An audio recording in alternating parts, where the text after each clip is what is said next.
Alam mo ba kung ano ang pinakamalaking bulaklak sa buong mundo? This is Laz! At sa araw na to, alam mo ba na ang pinakamalaking bulaklak sa mundo ay matatagpuan din sa Pilipinas?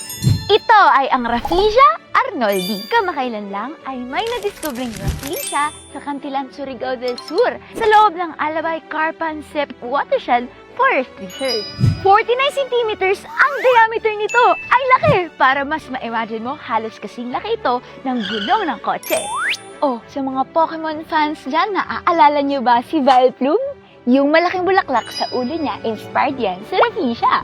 Bukod sa ito, ang pinakamalaking individual flower, kilala rin ito sa kakaiba nitong itsura. Kung titignan mo ito, parang hindi ito isang bulaklak. Kulay pula, may puting batik-batik. Wala itong dahon, wala itong tangkay, at wala rin itong ugat. Dahil isa itong parasite na nabubuhay sa loob ng isang vine at halos hindi mo ito makikita sa kagubatan. Kapag namumulaklak naman ito, naglalabas ito ng amoy na parang nabubulok na karne para makaakit ng mga langaw na tutulong sa pollination. Kaya tinatawag din itong corpse flower. Ate Lance, ano bang pakialam namin? Bakit ba mahalaga na natuklasan ito?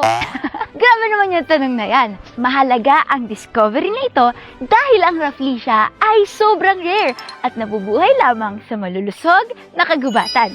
Uulitin ko ha, sa malulusog na kagubatan.